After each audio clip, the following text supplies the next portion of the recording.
Friends, you never know who you'll touch in life. You never know how or when you'll have an impact or how important your example can be to someone else. My faith helps me understand that circumstances don't dictate my happiness or my inner peace. The chances you take, the people you meet, the people you love, the faith that you have, that's what's going to define you. You have to be who you are in this world, no matter what. At the end of the day, my friends, it's not about what you have or even what you've accomplished. It's about what you've done with those accomplishments. It's about who have you lifted up, who have you made better. It's about what you've given back to those people. I think personally a role model is a mentor, someone who you see on a daily basis and you learn from them. My faith taught me how to forgive. Faith taught me when people present themselves in a certain way, there's probably some backstory or issue or reason for the way that they are acting. It's not you, my friends. It's them. And a lot of times, it's about something that's completely out of their control. Put God first. I've been protected. I've been directed. I've been corrected. I've kept God in my life, and it's kept me humble. I didn't always stick with him, but he always stuck with me. Don't be afraid to think outside the box. Don't be afraid to fail big, to dream big. But remember, dreams without goals are just dreams, and they ultimately fuel disappointment. And understand, to achieve these goals, you must apply discipline and consistency. You'll never see a U-Haul behind a hearse. It's not how much you have in life. It's about what you do with what you have. That's where the success is in helping others. Say thank you in advance for what's already yours. That's how I live my life. True desire in the heart for anything good is God's proof to you, sent beforehand to indicate that it's yours already. My advice is this, and it's simple. Don't just aspire to make a living. Friends, aspire to make a difference. And may God bless each and every one of you, and take good care. Bye-bye now. Good afternoon. My name is Ralf Friedrichs. I am an author, an addiction recovery coach, a life coach, and a host of this show, the Take Your Life Back Today radio show. You can also see a video version of this if you go to YouTube under channel Take Your Life Back Today show. If you look close, you can probably see my ducks in the background, the baby ones. Let's talk about making peace with your past. Whether you can't stop rehashing conversations and arguments that happened last week, or you're always beating yourself up for a mistake you made years ago, dwelling on the past can keep you stuck in the same place of pain permanently.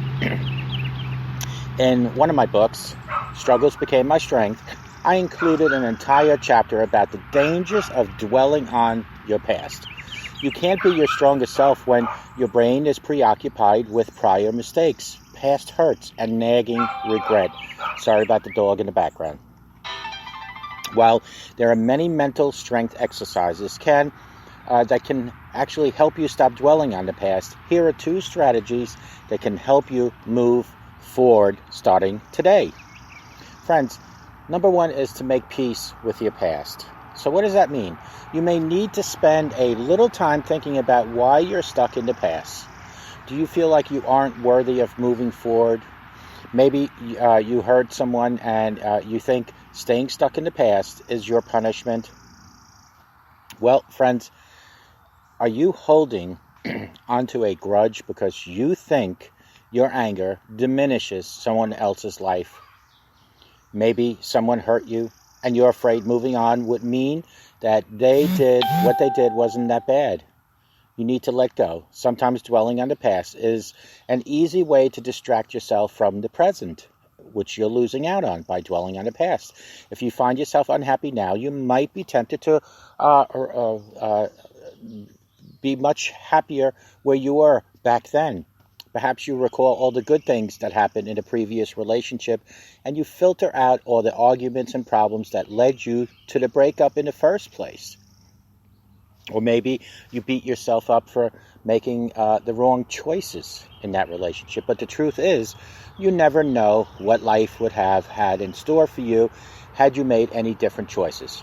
Depending on your circumstances, you may just need to give yourself permission to move forward, and then make a conscious, and I repeat, a conscious effort to stop yourself every time you keep dwelling on the past. Friends, number 2, focus on the lessons that you have learned from them. Thinking about an unfairness or an unpleasantness of an event will keep you stuck there. To heal, you may need to spend some time focusing on the facts, not the emotions. Walk yourself through a painful memory and think about the facts, not your distress. Remember where you were sitting, what you were doing, and who was there, and what happened to you.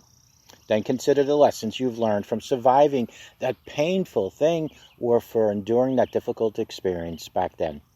Some of the best life lessons can be learned from the toughest times you've endured, hence my book, Struggles Became My Strength.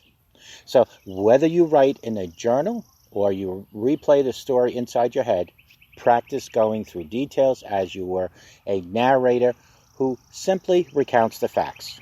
Doing this a few times can help take the emotional sting out of the experience itself. Accept your past, embrace your present, and plan for your future. Those are the 3 steps. Refusing to dwell on the past isn't about ignoring the things that had happened. Instead, it often means embracing and accepting your experiences so that you can live in the present. So recognize the emotional toll that the dwelling on something is taken on you. Then give yourself permission to move forward. If someone has wronged you, this may involve practicing forgiveness. Doesn't mean you to forgive and forget. You may have to stick to your decision to have no contact with that person, but focus on forgiving by letting go of the hurt and the anger you feel toward that person. I had to do that for the person that ran over my mom. Not that I want to be friends with him, but I needed to let go and forgive. Refusing to dwell on the past isn't about ignoring the things that happened. Instead, it often means embracing and accepting your experiences so that you can live in the present.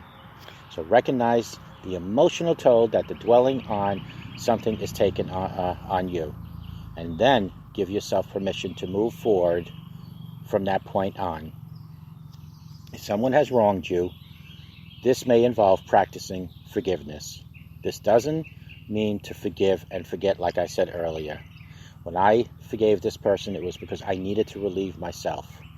I needed to get that anger out of my heart, but focus on forgiving by letting go of the hurt and the anger that you have towards that person will definitely make you feel better. So your vision of the future should be about who you want to become, not who you used to be. So while you can reflect in the past enough to learn from it, make sure that you let go of whatever anger, whatever shame, or whatever guilt is holding you back from moving for tomorrow and look for a better tomorrow.